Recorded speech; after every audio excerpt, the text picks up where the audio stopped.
Bueno, ¿cómo están? Por distintos correos se me ha pedido que me explaye un poco más en la exhibición de la novela Neruda París. No tengo ningún problema en hacerlo.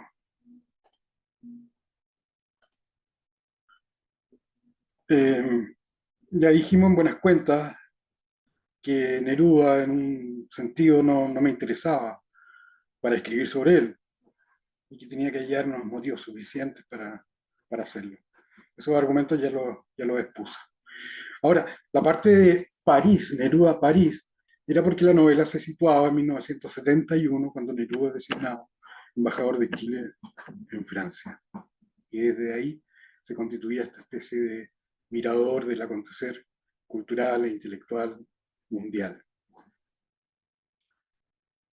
Luego fueron apareciendo otros momentos, los del 27, el 35, el 39, el 49, los años 50, y fueron adquiriendo mucha fuerza, por lo que yo abandoné este mirador del año 71 y me fui hacia atrás en el tiempo. Y esta es la novela que escribí y terminé. La primera, la del año 71, quedó inconclusa con unas 150 páginas y, y no he encontrado motivos para seguir escribiéndola. Bueno, ese otro. Bueno, entonces dijimos que Neruda se establecía como una especie de mirador de los hechos culturales e intelectuales para, entre otras cosas, entender, explicar, ver en qué condiciones se llega al año 1000, al trienio 1970-73. ¿Cuál es el estado de la reflexión intelectual? ¿Qué ideas están vigentes? ¿Cuáles no? ¿Cuáles están absolutamente caducas? Porque como dice Enrique Lin en Batman en Chile, Chile no está solo y no solo estamos en Chile, hay una relación. Entonces Neruda permitía un personaje que trama, que trama épocas, momentos históricos, artísticos, etc. Eh, a ejemplo voy a hacer una exhibición desorganizada en un sentido. Ejemplos de Le Paysan de París de Aragón, el campesino de París, en que en la novela hay titulares de diarios y noticias. Yo uso el mismo recurso. Por ejemplo, ya cuando Neruda sale de Chile y está llegando a Francia, el año 27, su primera estadía, utilizo, por ejemplo, tengo anotada aquí las páginas, eh, la portada de una revista de la que no tenía idea y en la investigación me enteré de ella, que se llama El navío de plata, de Adrien Monnier y la Silvia Pitt. Entonces yo pongo aquí la portada, no gráficamente, sino los contenidos de la misma. Se puede intervenir con una portada. Y ahí se noticia los distintos autores que escriben en la revista, etcétera, como Valéry Larbo, autor importantísimo en esos años 20, T.S. Eliot. Aquí ya tenemos una aparición clave.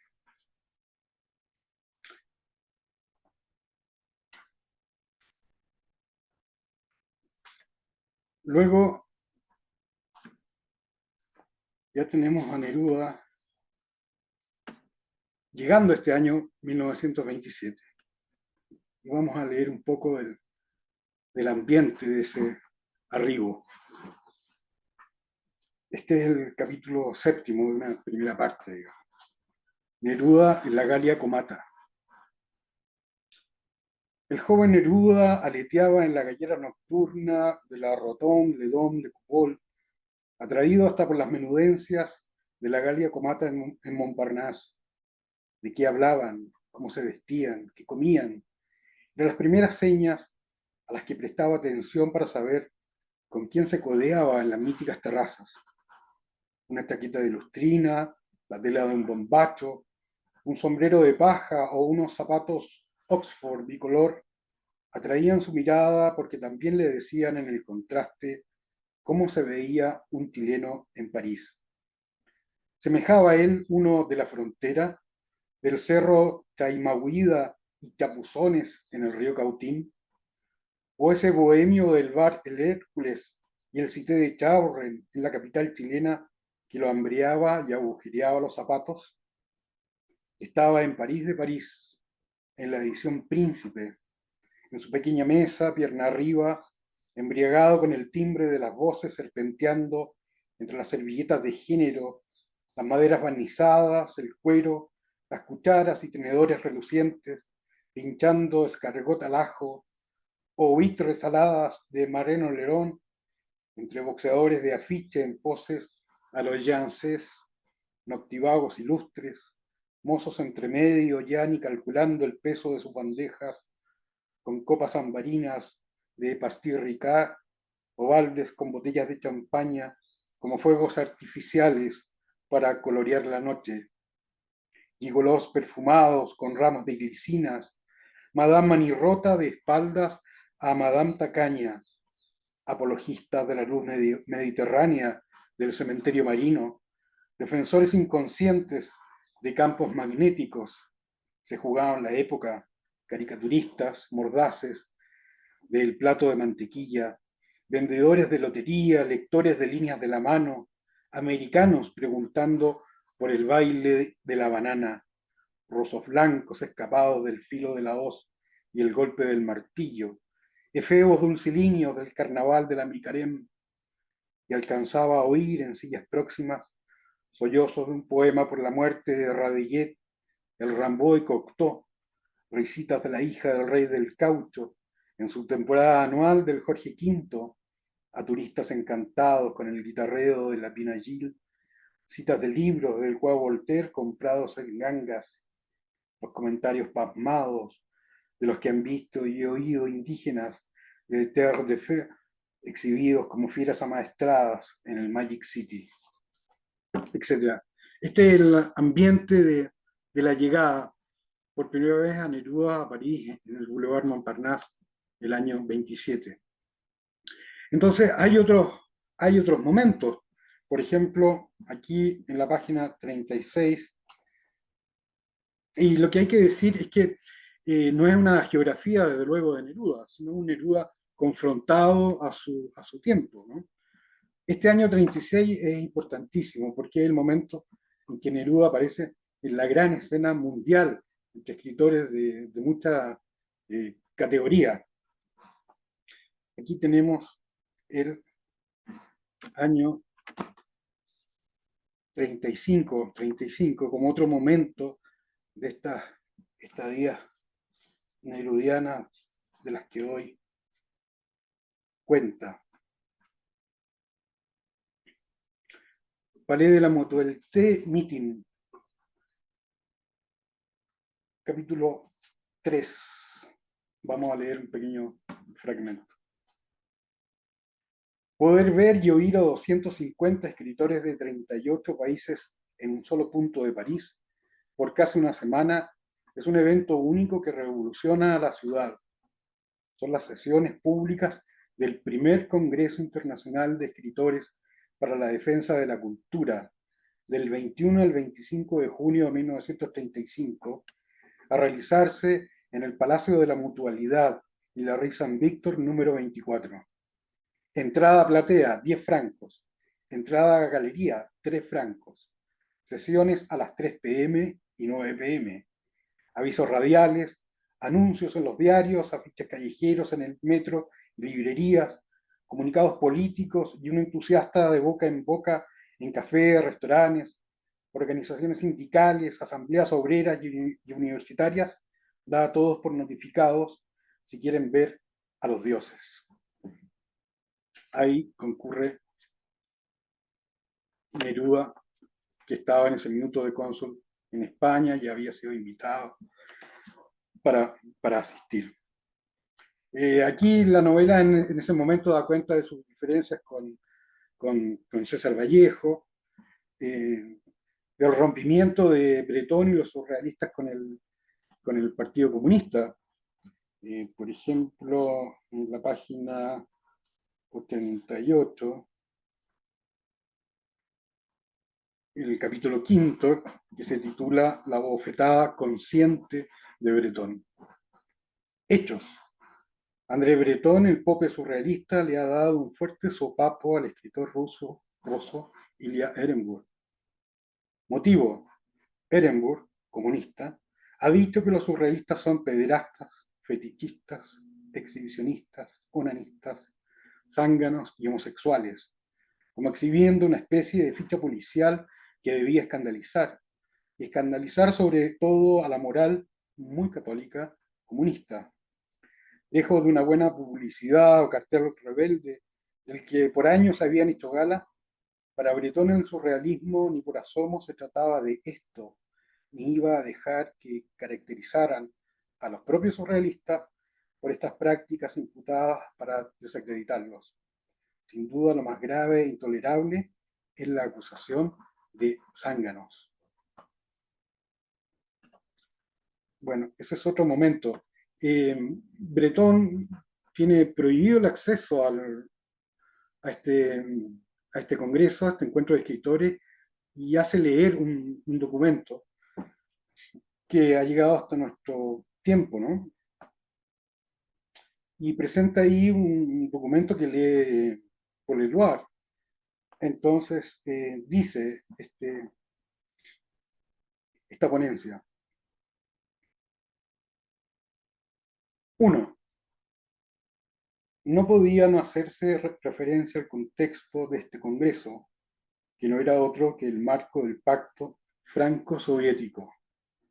Este pacto no hace sino enviar la guerra al proletariado francés frente a Alemania, enviado por la burguesía francesa y por un gobierno, el de Laval, que representa a la Francia ultraimperialista, armada hasta los dientes.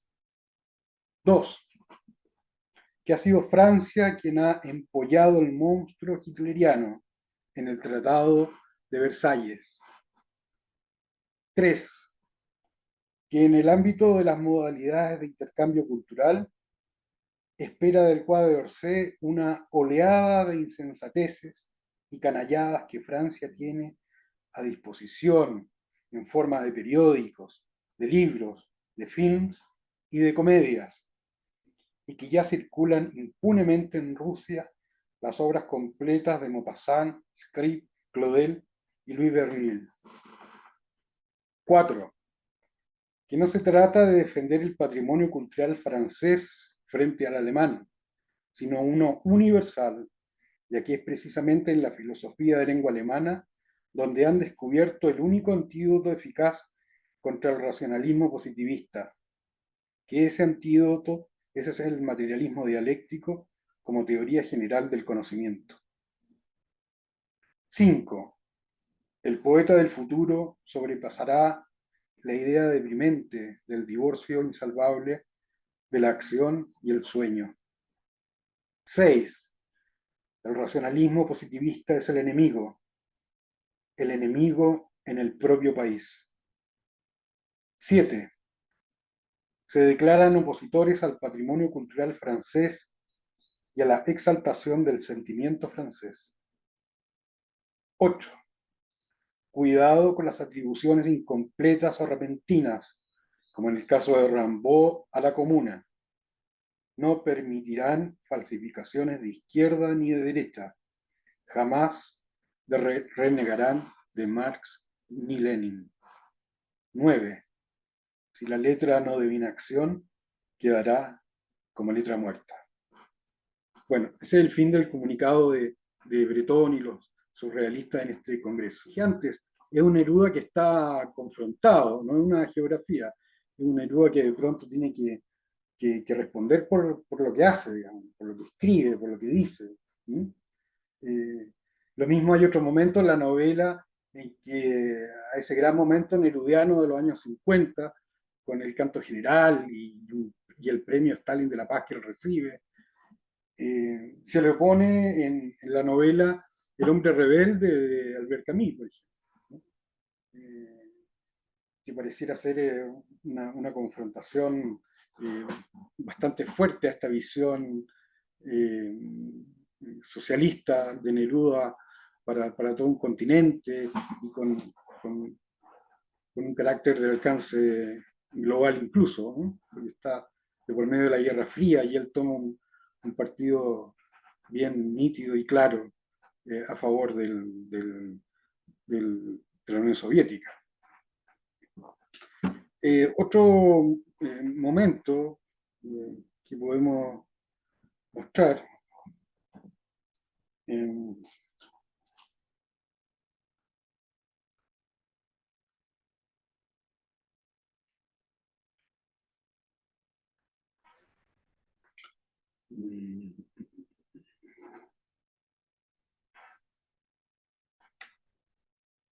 sobre lo de Camus o Camus, que es bastante interesante como momento, ¿no?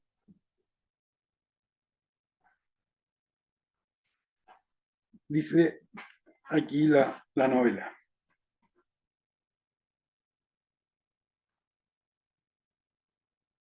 Camus, harto del asesinato y muerte violenta de decenas de millones, nada más que entre las dos últimas guerras, la destrucción generalizada de las ciudades y la pauperización hasta la hambruna y la mendicidad de los habitantes, harto de constatar los preparativos actuales o las amenazas para la próxima guerra que terminará en lo mismo o aún peor, asqueado de no poder eludir este signo trágico que cierta filosofía e ideología sustentan, se sumerge en una densa reflexión para identificar, denunciar y desbaratar al homicida histórico.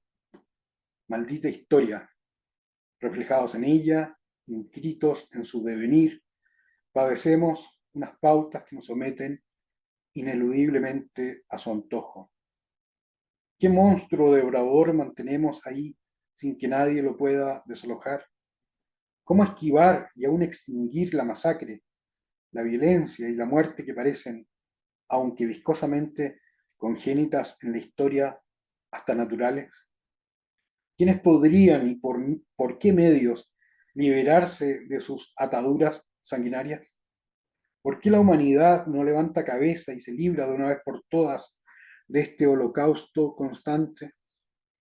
¿Qué hay en la revolución que atrae y aumenta constantemente su prestigio? ¿De qué se trata verdaderamente esta palabra y lo que propone?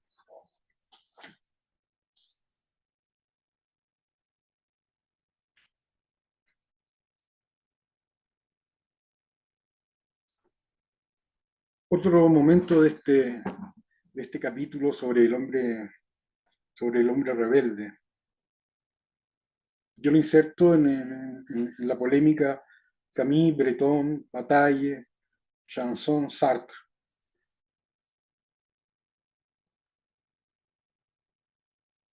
Otro párrafo.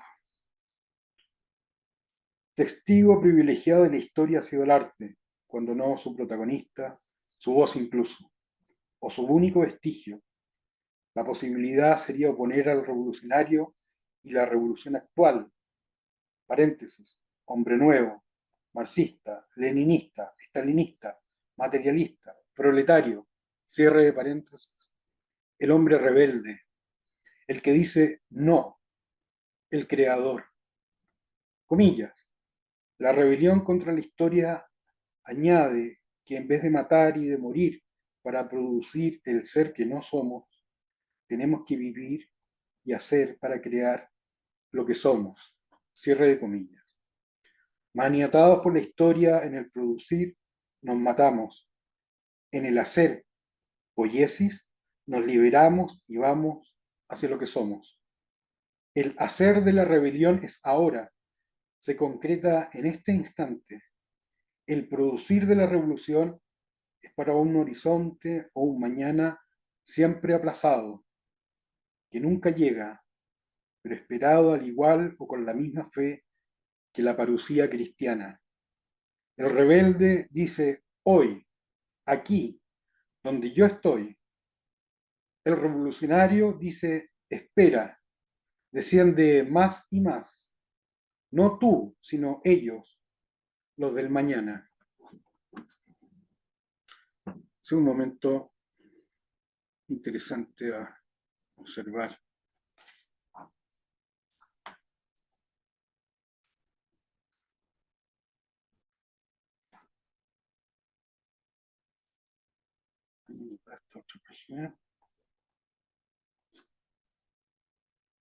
Bueno, desde luego está ese gran momento nerudiano del Winnipeg, que le di una buena página, ¿no? Las acciones de Neruda y el PC francés para atraer a los exiliados que están arrancando, a los republicanos españoles. El momento de la fuga de Chile, etc.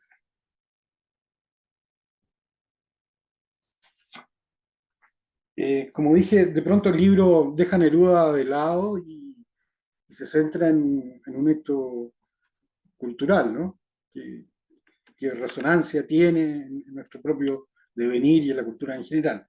Como por ejemplo aquí doy cuenta una performance, llamémosla, eh, de Michel Mouret en la propia Notre Dame de París en el año 1950, el 9 de abril, en que él asalta, digamos, la iglesia y lee un texto. Ese texto lo he traducido. Eh, Antes está este párrafo. Ese domingo, 9 de abril de 1950, sin que me dieran signos apocalípticos de ninguna especie, Michel Mouret, de 22 años, ataviado como monje de muñeco, tonsurado, de túnica blanca, escapulario y cinto, sorpresivamente ocupa el altar mayor y lee a viva voz, combatido por el organista que se afana en las notas más agudas y estridentes a mano, ante una multitudinaria feligresía estupefacta en tono nietzscheano. Dos puntos. Este es el texto que lee este personaje en Notre Dame. Hoy, domingo de Pascua en el Año Santo, aquí en la insigne Basílica de Notre Dame de París, yo acuso a la Iglesia Católica Universal del mortal desvío de nuestras fuerzas vivas en favor de un cielo vacío. Yo acuso a la Iglesia Católica de estafadora. Yo acuso a la Iglesia Católica de infectar el mundo con su moral muerta, de ser el virus del occidente putrefacto. Y en verdad yo os digo, Dios ha muerto.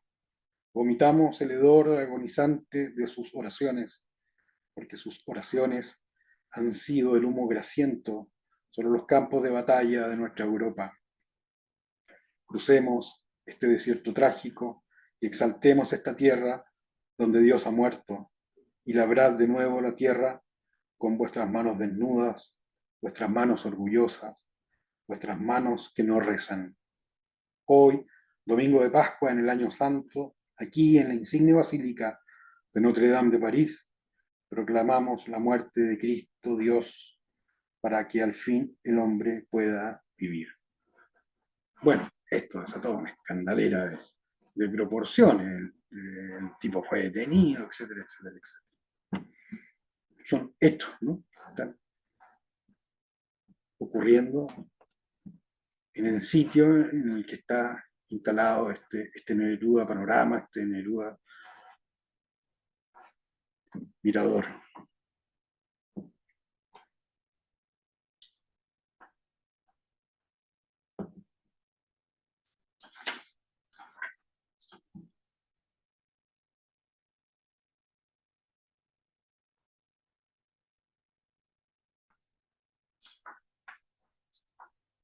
Ahora, hay que puntualizar algo.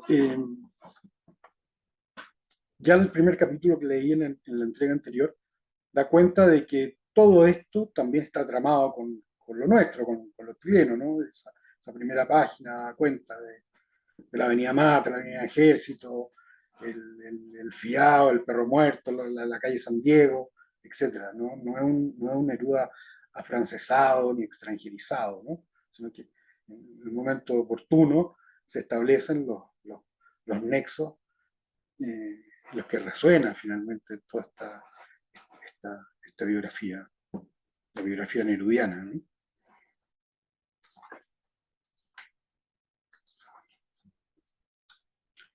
Tal es así que de pronto también me detengo en lo que son los enfrentamientos de la época de Neruda con Huidobro, con la Mandrágora, con Lin incluso, con Parra, con Pablo de Roca.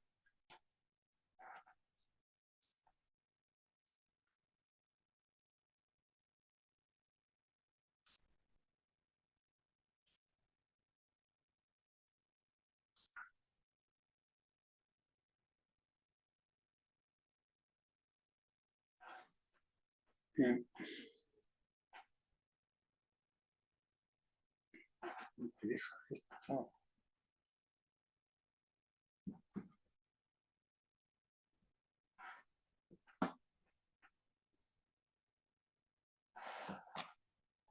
Esta pelea con Huidobro, por ejemplo, a ver si la puedo encontrar.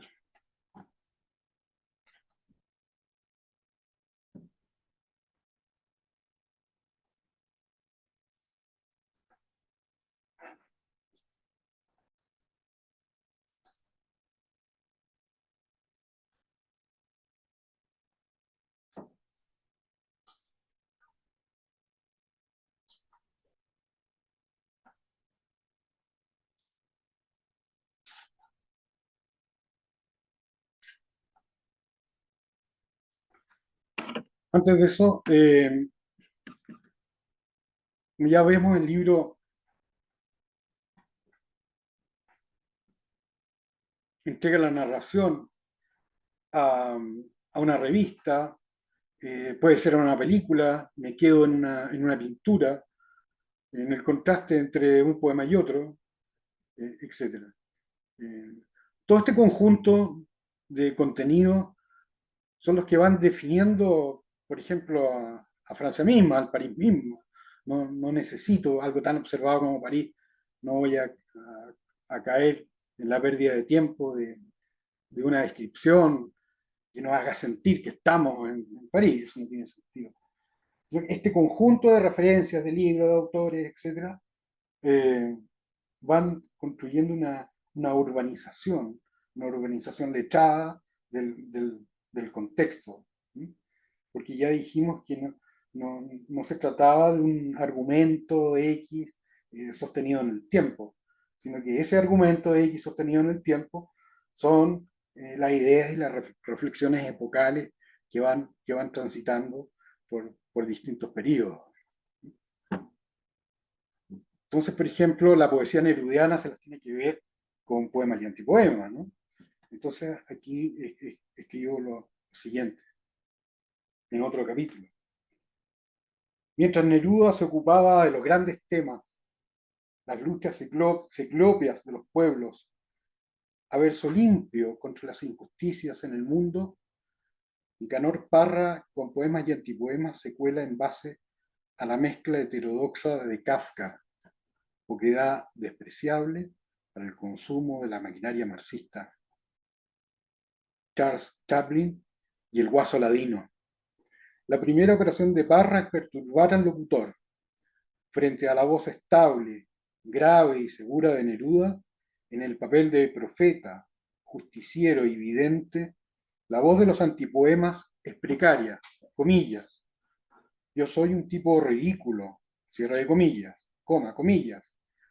Yo soy quien se expresa mal, cierre de comillas, comillas. Yo tartamudeo, cierre de comillas, comillas.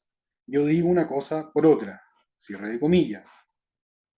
Al revés del hablante expansivo de Neruda, entregado a la peregrinación política por el orbe en el anuncio de las buenas nuevas, el antipoema instala a un sujeto anulado al extremo, capaz solo de acciones mínimas ante el mundo enigmático y cruel, acciones tristes al estilo del grito de Munch, pero ahora con los pies, comillas, ya que la vida del hombre no es sino una acción a distancia, un poco de espuma que brilla en el interior de un vaso. Yo quiero hacer un ruido con los pies. cierre de comillas, solo de piano. El sujeto está perdido, comillas, la vida no tiene sentido, cierre de comillas, de soliloquio del individuo. Comillas, el mundo ha sido siempre así, cierre de comillas, de los vicios del mundo moderno. La pasividad lo puede convertir fácilmente en un pelele y hacerlo víctima de la víbora, la mujer para quien trabaja y se desvive hasta el síncope. También los antipoemas refieren el mundo, pero aquí no hay nada que hacer, ni menos recetas políticas que lo rediman. Cada uno se rasca con sus propias uñas, su virtud y debilidad, y camina a tientas en tinieblas. Ese era otro momento. Y está en otro capítulo el par de cartas que Rapao le envía a Gabriela Mistral cuando está preso en San Elizabeth, pidiéndole gestiones para que lo libere, ¿no? Y la respuesta de Mistral, sobre todo a Olga Rath, que es quien se encuentra con ella en Italia, y le refiere el caso de Ezra y del apoyo que necesita para sacarlo de prisión. En un diario de la época después de la Segunda Guerra Mundial encontré una visita oficial de Gabriela Mistral a, a París, invitada por el gobierno francés para lecturas y conferencias y un recibimiento apoteósico que se le hace a la ya Nobel, poeta chilena.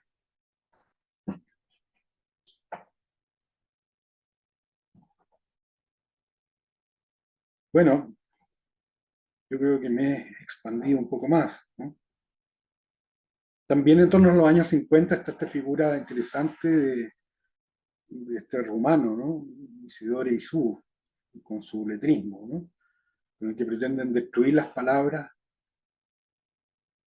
con las letras, ¿no? Darle importancia a las letras y no a las palabras, descomponer, desconstruir. Y también son poéticas alternativas, mientras Neruda está trompeteando firme con el canto general, hay unas especies de resistencias literarias, ¿no? Que quieren buscar respuestas en otros planos y acceder a otras realidades.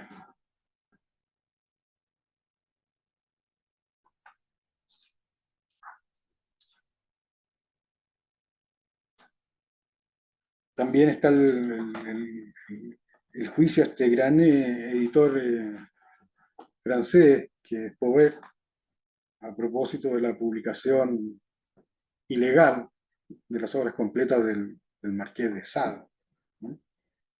Y un juicio, y ahí se contrató a un famoso abogado, el abogado Garzón, ¿no?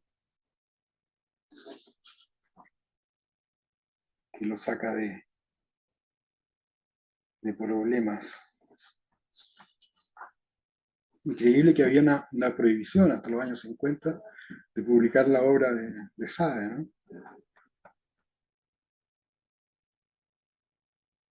Y Garzón, que ya había defendido a André Gide, presenta testigos, los que están Breton, que había animado a poder a publicar las obras de Sade, la Bataille también, y aparecen con sus declaraciones, la estrategia judicial para salvar a Pauvert de las multas y la requisa de los libros.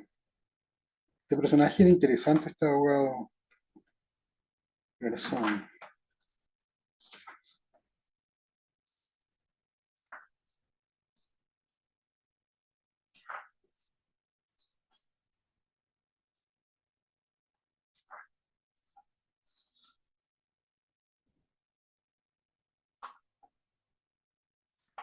Leamos algo de este affair, la affair Sade, Pauvert. Hay un momento, un fragmento, un desarrollo mayor. ¿Quién podría entre los tribunales parisinos resistir u oponerse al embate legal?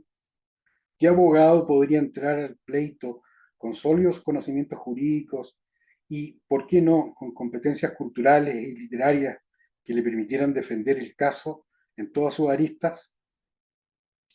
¿No estaban colisionando unos derechos ciudadanos con retrógradas disposiciones legales que ya no se sostenían porque se las burlaba fuera de las instituciones? Y como Bover también sabía, no le vendría mal un abogado que llamara la atención en la prensa y estuviera a la altura de lo que ella esperaba. Un nombre entonces se impone entre todos: Maurice Garçon, abogado penalista que ha intervenido en casos de gran relevancia pública, política y cultural. Ya en 1926 defiende a Jean Flor, librero editor acusado de publicar el satírico y antibelga manuscrito inédito de Baudelaire.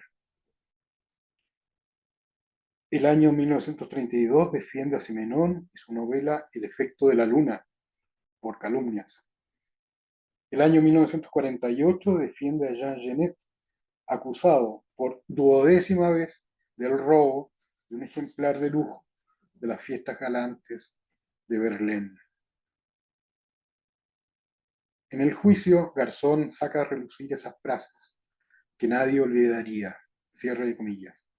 Mi cliente termina una carrera, la de ladrón, para comenzar otra, la de escritor. Cierre de comillas. Consigue la mayor cantidad de atenuantes para Genet y la rebaja de la pena a 3 meses de prisión. Sin aplacar la sospecha, defiende a René Hardy en 1950, acusado de haber entregado a Jean Moulin a los nazis y por tanto responsable de su muerte. Y no le temía casos escabrosos, como la defensa en 1956 de Denise Lavée, asesina de su hija de solo 2 años, con la nefasta influencia de Jacques Algarron, quien exigía esa muerte para alcanzar la, comillas, superpareja haitiana, cierre comillas, o la de Violette Nozier, parricida de la reina Madagascar, de 18 años.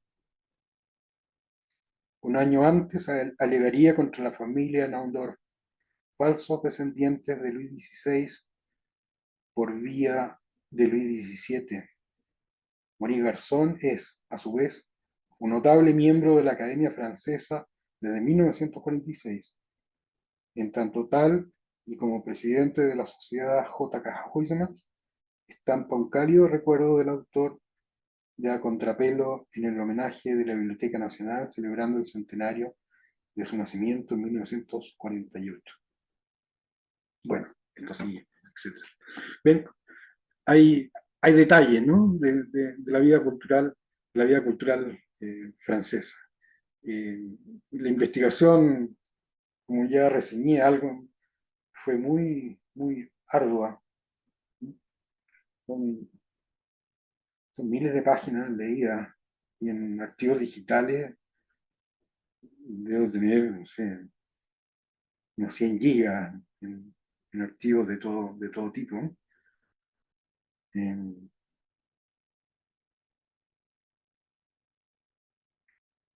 Había gente muy enterada de la vida francesa y no tenía ni idea de que se había producido este juicio contra Power, por ejemplo. Y así otros detalles. Desde luego aparece Céline, ¿no?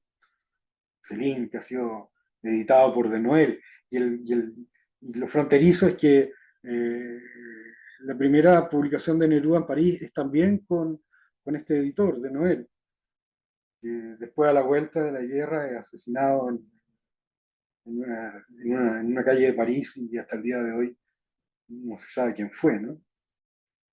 Hay motivos bien claros, pero al día de hoy no, nadie se ha responsabilizado, ni a nadie han responsabilizado de la muerte de Pover. Es en las ediciones de Noel en que Neruda publica España en el corazón. Y yo encontré en el diario un recorte, ¿no? Pequeño, una especie de inserto en que se anunciaba la edición del libro. Y de Noel, como publicaba izquierda, de derecha y libros de los más variados temas y contenidos, también publica a Céline.